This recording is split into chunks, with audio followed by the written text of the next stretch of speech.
Dans ce nouveau numéro des rendez-vous de la métropole, je vous propose une visite dans les coulisses de la création d'un site internet. Il ne s'agit pas uniquement d'imaginer un site et de le mettre en ligne. Bordeaux Métropole a une démarche plus innovante. Elle demande aux futurs usagers de donner leur avis. C'est là où que ça se passe. Le nouveau site internet de Bordeaux Métropole est en ligne. Nous aurons l'occasion d'en reparler dans un instant. Mais il y en a un autre qui lui aussi va bientôt voir le jour. C'est un site participatif. Alors Virginie Lannes, expliquez-nous un petit peu quelle est la méthode originale qui a été choisie justement pour mettre en place ce site.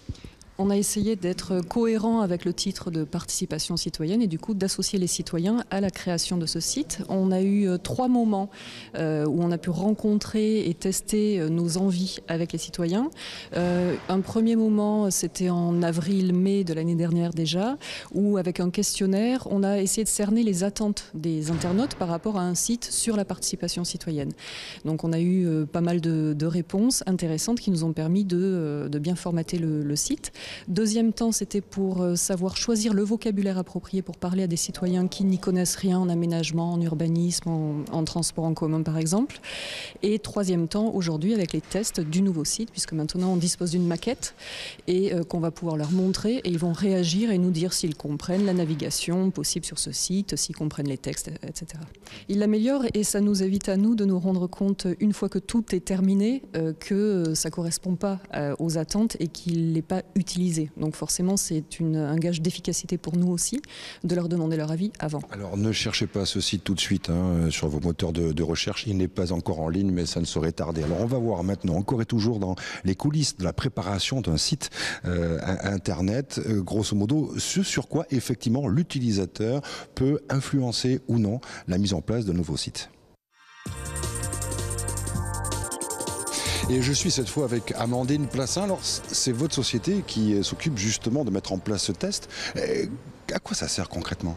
Alors ça sert à optimiser déjà les outils que nous avons mis en place, à détecter si l'internaute comprend et va jusqu'au bout en fait, et l'inciter à participer. Donc on essaie d'observer s'il comprend l'ergonomie, s'il sait naviguer et s'il comprend ne serait-ce aussi que les mots, le vocabulaire pour aller au bon endroit entre guillemets. Sur quel type de curseur effectivement on peut faire changer la donne concernant un site internet? Ça peut être à plusieurs niveaux, la mise en page, les photos ou pas photos, illustrations. Enfin, voilà, vous avez de multiples outils. Oui, alors il y a la forme, ça passe par les photographies, des codes couleurs par exemple, mais aussi des boutons qu'on peut changer, développer, grossir, réduire ou déplacer, voire même ajouter.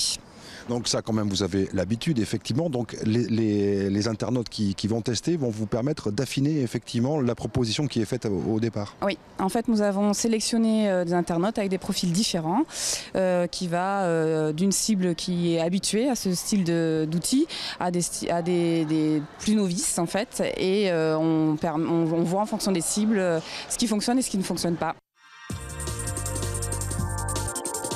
Le test vient de commencer. Dans la pièce à côté, une personne en train de tester donc ce site internet et juste à côté, derrière moi, 2 spécialistes qui en direct peuvent écouter la réaction de la personne testée, mais aussi la façon dont elle utilise le site internet de façon bien sûr à avoir des retours d'expérience, à faire évoluer ce site au fur et à mesure. Voilà donc pour ce qui se passe lorsque l'on teste un site internet. Ce test, il a déjà été effectué pour la nouvelle mouture du site de Bordeaux Métropole. Donc le test tel qu'on l'a vu, ça a déjà été fait pour le nouveau site. Exactement. Là, vous voyez le site actuel qui date de 2011, donc il y a 5 ans maintenant, qui est un site assez dense, assez complexe, avec une organisation et des rubriques qui correspondent beaucoup à l'organisation de l'administration, mais pas forcément aux besoins des usagers. Donc si on passe sur le nouveau site, vous voyez qu'il y a un rubricage qui est totalement différent, avec, on espère, une navigation beaucoup plus simple, beaucoup plus précise par rapport aux besoins des internautes qui viennent sur notre site. Beaucoup plus d'interaction aussi avec les réseaux sociaux qui sont de plus en plus utilisés. On a plusieurs comptes Facebook et Twitter. On part aussi des besoins exprimés régulièrement par les habitants. Donc on leur propose des réponses directes à certains besoins qu'on a identifiés. On peut également se localiser par une des communes de la métropole. C'est-à-dire qu'une personne peut arriver directement sur les informations.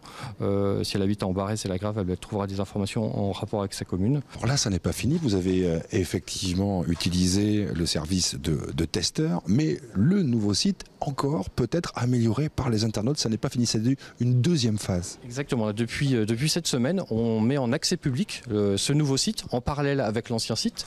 Donc il ne le remplace pas, il est accessible en parallèle. Et l'objectif, c'est de vérifier en effet tout ce travail qui a été fait, s'il correspond bien à tous les objectifs qu'on s'est posés, tout le travail qui a été fait avec les habitants. Et là, c'est une démarche assez innovante. Pendant un mois environ, on met les deux sites en parallèle et on va demander l'avis là à tous les internautes sur ce site.